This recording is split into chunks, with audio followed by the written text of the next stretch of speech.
it's easy to dream about becoming a pilot. You can remember those times looking out the window of a flight across the country and seeing everything down below and thinking, yeah, I could do this all the time. But actually becoming a pilot is a totally different story. And there's some crucial steps you need to take before you get too far along in the process if you want to make sure you're not wasting time and money. There's many horror stories of people who got pretty far along into their flight training, spent thousands of dollars, only to realize that they weren't gonna be able to continue the process. And I don't want that to happen to you.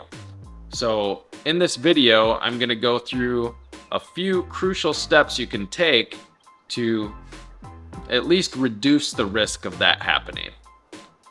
So the first thing you want to do is take a discovery flight. A discovery flight is basically just a short training flight where you get to go up and see what flying is actually like.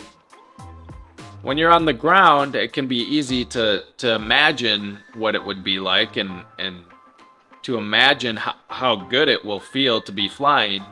But then a lot of people, when they start actually getting in the aircraft, don't like it. Either they struggle with motion sickness or disorientation, or they feel claustrophobic, or they just don't like the sensation of being in a plane. So by doing a discovery flight, you can actually get a feel for what it's like without getting too far along into the process and, buying a bunch of books or going through your whole ground school and realizing that you don't like it. Now, you don't need to keep going with training right from there, but at least getting up once or twice to get a feel for it is a really good idea. The second thing you want to do is apply for your medical as quickly as possible. For becoming a private pilot, you need at least a third-class medical, and if you can't get one, you can't fly. So, especially if you have any health history or on any medications or are dealing with any current health issues, you want to get that process started right away so that you can find out whether you'll actually be able to get your medical or not. If you get denied, it's not the end of the world. You can appeal, but you can't fly until you actually have one. You can be a student pilot and fly with an instructor, but you can't fly solo, and that's gonna definitely limit you as you're trying to become a private pilot. So you want to get that started right away. You don't want to get halfway into your flight training and spend all this money and then realize, oh, I can't get a medical and I can't fly. If you're relatively healthy and you have no history, it's probably safe to at least start your flight training because you can pretty much expect to get your medical, but you still want to get it started as soon as possible so that you're not waiting till the last minute and finding out some random thing that you didn't know was disqualifying was actually disqualifying, and you get denied a medical. Once you're denied a medical, you can't fly. And there's ways around it. If you have health conditions, you can, and you don't care about becoming a commercial pilot, you can look into getting your sport pilot certificate, which allows you to use your driver's license as your medical, basically, and you self-certify. And so if you're concerned that you might get denied your medical, you could go that route. And I'll talk about that more in a later video, the differences between private pilot and sport pilot, and what the privileges and limitations of each of those are. But that's another option if you can't get your medical or are scared that you might be denied a medical for some reason. The third thing you should do is make sure you have your funding in place for your flight training. So flying, and aviation is very expensive. Planes are expensive, gas is expensive, insurance is expensive, and flight training is expensive. And with flight training, momentum is very important. You don't want to be going through lessons and then have to take a break and forget what you've learned previously. So a way to get around this is to have a good chunk of money set aside up front that you can just draw from. You don't want to be going off paycheck to paycheck trying to pay for your flights as you go, because you're inevitably going to have delays. Something's going to come up. You're going to have a car repair or something where you can't afford a lesson, and then you miss a lesson, and all of a sudden you have to redo that lesson because you forgot what you learned. And so you're really going 2 steps forward, 1 step back. So before you even begin your flight training, you want to have some money saved up.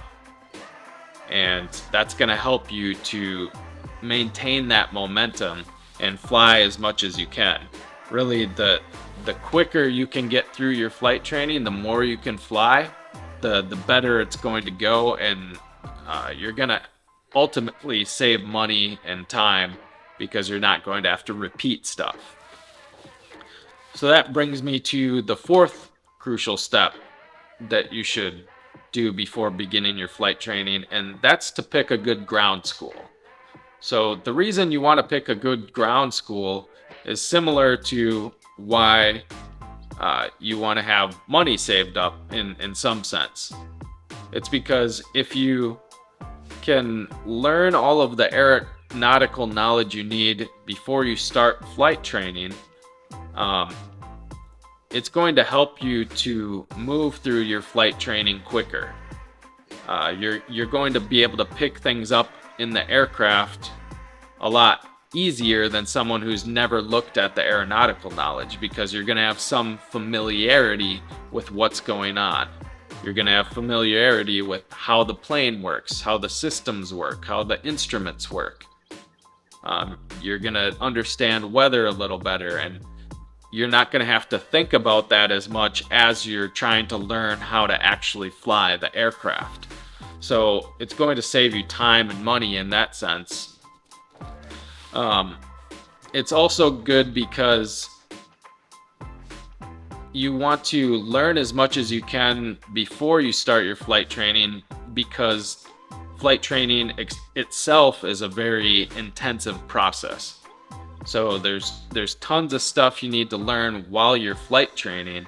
And if you also have to do your ground school and learn all that stuff at the same time, it's just going to be a lot on your plate all at the same time, all at once.